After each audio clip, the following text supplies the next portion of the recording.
তুই সাপ উদ্ধার করতে গেলে কত টাকা নিস? মানে তোর কি এরকম কোনো রেট কার্ড আছে যে কোবরা হলে এত, চন্দ্রকোড়া হলে এত, অজগর হলে এত?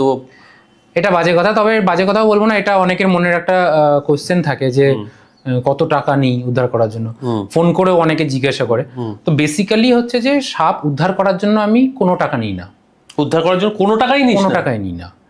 এবার হয়তো আমাকে অনেকটা দূরে যেতে হচ্ছে, তখন আমি তাদেরকে রিকোয়েস্ট করি যে আপনি যাওয়া আসা বাবদ একটু খরচ আমাকে দিয়ে দেবেন।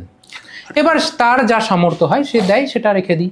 না কিন্তু তুই এক্সরবিটেন্ট কোনো ফি চার্জ না না না, যে বিষধর সাপের জন্য আলাদা চার্জ, নির্বিষ সাপের জন্য আলাদা চার্জ, ওরকম কোনো ব্যাপার না। করিস না কেন?